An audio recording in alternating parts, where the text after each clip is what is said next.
Amidst the backdrop of the global pandemic and its cruel path of destruction, world leadership has potentially never been more under the microscope, as decisions made today have life and death implications. With that backdrop, I'm delighted to introduce our two guests, President Ellen Johnson Sirleaf and President Ernesto Zedillo. President Sirleaf is the former president of Liberia, Africa's first elected female head of state, a Nobel Peace Laureate, and a leading promoter of peace and justice. President Zedillo is the former president of Mexico. He led profound democratic and social reforms, is a renowned economist, and an advocate of multilateralism, inclusive globalization, nuclear nonproliferation, and universal health care. Presidents Sirleaf and Zedillo, on behalf of the Skoll Foundation and our global audience spanning over 100 countries, thank you so much for joining us this morning. President Sirleaf, you're widely credited as being one of the most powerful, effective leaders in the face of deadly Ebola. Can you please reflect for us on the crisis of Ebola, what you learned in guiding it, and how those lessons proved essential to other leaders during the pandemic? The COVID-19 pandemic is redolent of the Ebola crisis, which I faced when I was president of Liberia. And so Liberia, as well as the other neighboring countries affected by Ebola, have looked back in time. They remember what they went through. And so the comparisons between the two is so stark, is so reminiscent. So we believe that this has provided great inspiration to people in these countries. And I think if we try to say how did we handle it, first, communication. Regular, honest information shared with the public to keep them informed of the status of the pandemic and the responses that are being taken to address it. To be able to address their fears and to build their confidence in the measures that will be taken. And we know that it's important to work directly with the communities to ensure that the messages to address concerns make sense to them, is culturally acceptable, to ensure that people understand how to protect themselves and their families from the disease, how they must engage each other in the response, and leave room for ideas to come, not necessarily from leadership at the top, but also from the bottom up, from those who know the tradition and know the culture. The other important thing to be mindful of is partnership and coordination. We could not have responded to this disease and to defeat it if we did not have everyone in the country around a common agenda and a common purpose. And of course, whatever we say, leadership is the key. Not just leadership nationally, but also leadership in the society. Thank you, President Sirleaf. President Zedillo, you faced economic turmoil that required deft leadership and experimentation with creative solutions, such as the first conditional cash transfer program to fight extreme poverty. What lessons did you learn guiding Mexico through economic turbulence that are applicable in the face of pandemic recovery efforts? Well, here we are talking about two things. On the one hand, the massive financial crisis that hit Mexico right at the start of my administration. And then you are talking about an important social program that was put together a little bit later in that administration. But talking about the financial crisis, well, this was surprising. Nobody was expecting Mexico to be hit with such a force, with what at the time IMF Director General called, this is the first great financial crisis of emerging markets of the 21st century, and it was already the 20th century. And you forced me to make a recollection of what lessons I could extract. Well, one was to make an effort, an intellectual effort, using the best knowledge available to understand the magnitude of the crisis.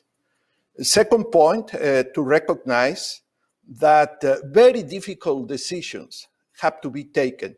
If I wanted to minimize, but never avoid, such was the gravity of the situation, minimize the economic and, more importantly, the social consequences of that crisis. Number three, I needed to acknowledge, and I did, that taking the actions needed will have short-term a very high political cost. But I took the decision right at that moment that I don't care. I will do whatever is within my capacity to face up to this situation, because that's why I was elected president. I was elected to exercise my responsibility so that I would do what people needed to be done, and disregard completely any consideration about personal popularity. When you are facing a financial crisis, and the same sometimes when you are facing a health crisis, you have to take very tough decisions that may be very hard for people to understand and admit that that is what is needed, because it's going to be painful. And people don't really think about the alternative. The alternative is always something much worse. But you cannot really sell to people the idea that if I don't do this, then something worse will happen to you. At the end of the day, you have to make that assessment in the solitude of your office and say, this is my conviction based on the best knowledge and the best advice, that this is what needs to be done. And go ahead, irrespective of the popularity consequence. Why do I say this as pertinent for the present crisis? What we have found in several studies is that the worst performing countries in the world are those in which decisions had been guided not by best knowledge, but by the aspiration of the leader to preserve his personal popularity and his political capital. When I'm listening to both of you, right, there's this undercurrent, and the word that neither of you have said, but you've both shared in your anecdotes, is accountability. And we've viewed varying levels of effective and accountability global leadership this year. So for both of you, a slightly different question on leadership now and in the future. President Sirleaf, many women have been the unsung heroes of the pandemic. From the household and community level all the way up to various presidencies around the world, women have demonstrated empathetic, collaborative leadership skills. And yet, at the same time, the World Economic Forum issued a sobering report predicting that it will now take 135 and a half years to reach gender equality. The pandemic has set us back by a full generation, as if 100 years was not bad enough. With all you've experienced as a global leader who is also a pioneer in women's leadership, please share with us where you've seen women rise this year and what the future of global leadership should look like as we move to recover from this crisis. Well, let me say that collaborative, empathetic leadership is absolutely critical in time of crisis. And one of the things that I believe everyone will see is that this is what stood out during the current pandemic. It has been the strength of women leaders.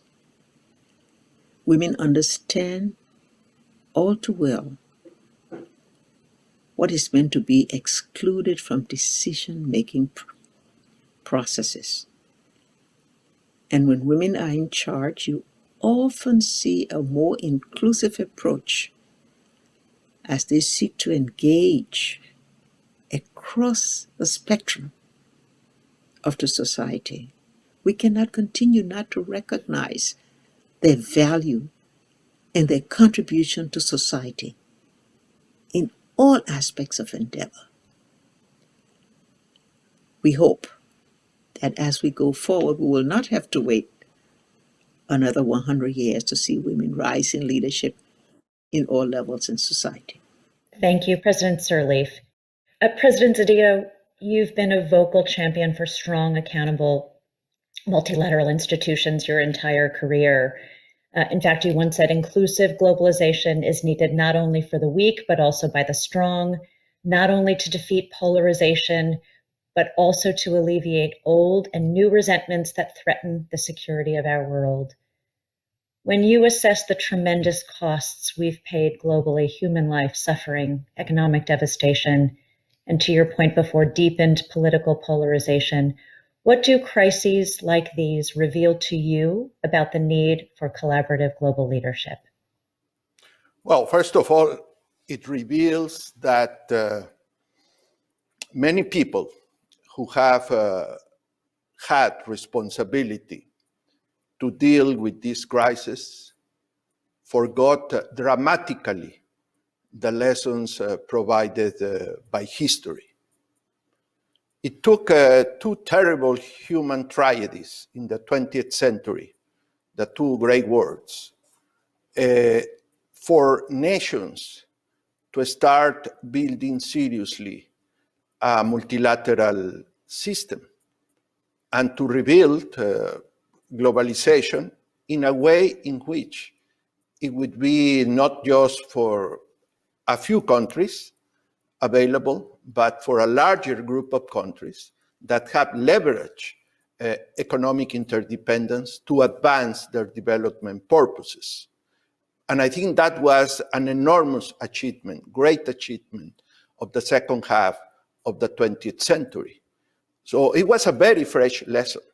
However, what we have seen over the last quarter of a century is not only a sense of complacency about what had been achieved, but also lack of political will to continue building that system to the point of the circumstances that sadly we are living today. There were too many announcements saying from the part of scientists that a crisis, health crisis like this could happen.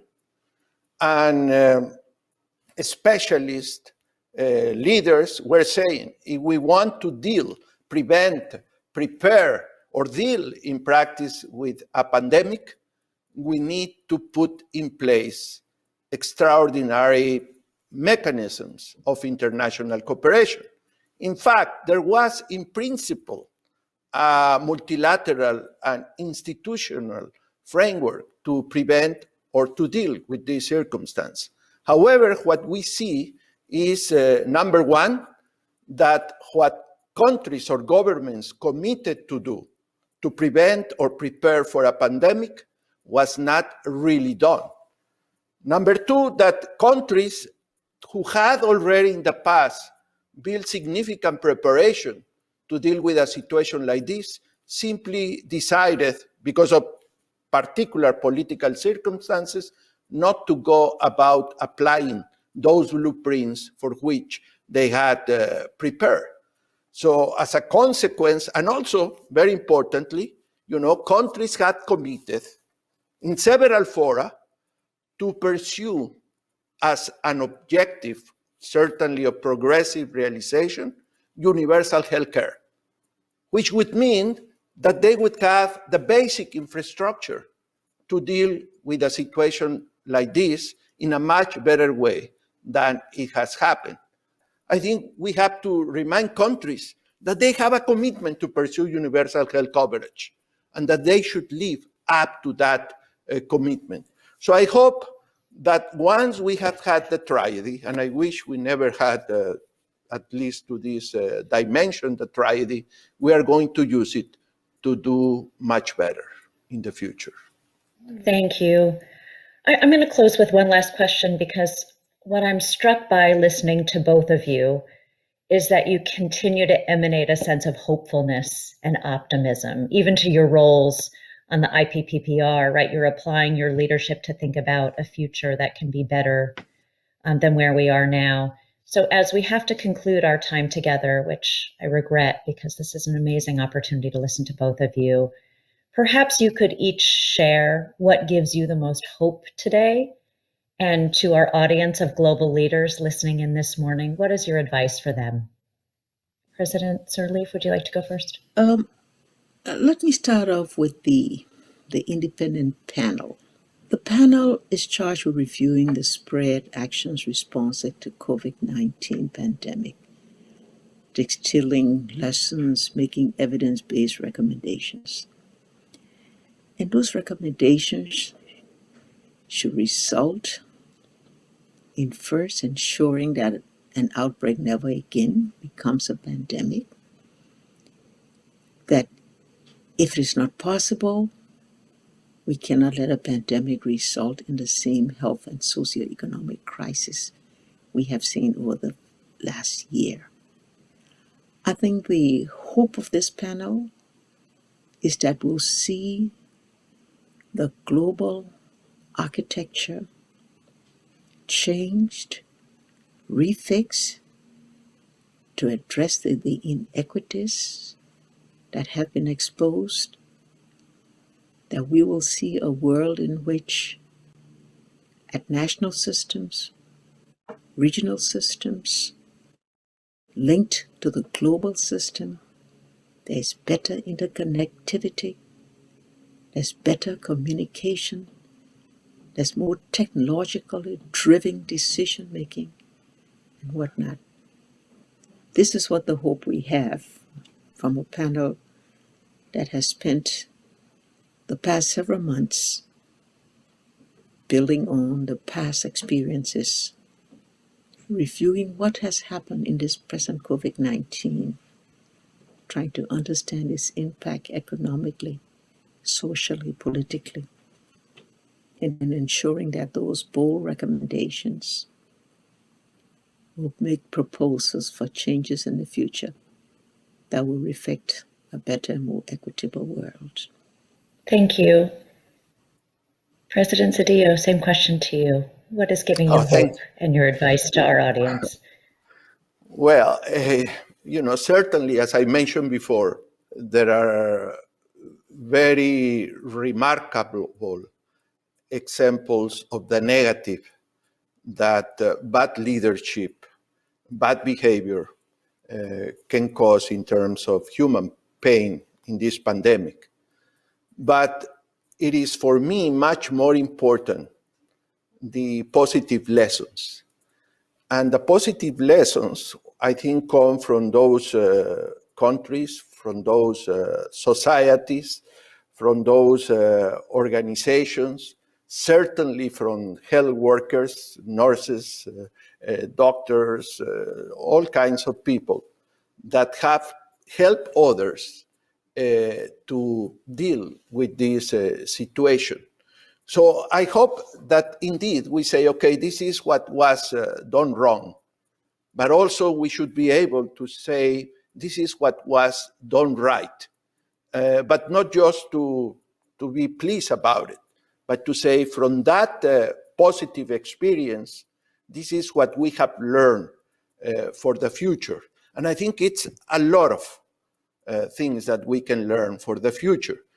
And I think another thing that gives me optimism is what science, knowledge, discipline to study has shown to the world. I think once again, science and knowledge has come to save humanity in more than one way. And actually, what we have seen over the last year is a clash between the pre-Enlightenment thinking, almost medieval thinking, and the thinking that stem from the scientific revolution, from the Enlightenment of centuries ago. And I think it has been shown very clearly that knowledge, study, science has defeated ignorance again. Lindsey, may I just add on hope and optimism? Knowledge and vibrancy of civil society gives hope. Today, the demands of civil society for leadership accountability is going to lead to the demand for a compact between leaders and the people if we really want to have a safer and better world. I think that gives hope and optimism also. I think I'm on safe ground to say that you both give us hope and optimism when we have leaders like you steering the ship toward a more secure, more equitable future. And we are so grateful for your time this morning. Thank you. Be safe and be well. Thank you, President Zedillo. Ernesto, see you at the next panel meeting. Yeah, yes, my dear. Oh, Always good to see you. okay. Thank you.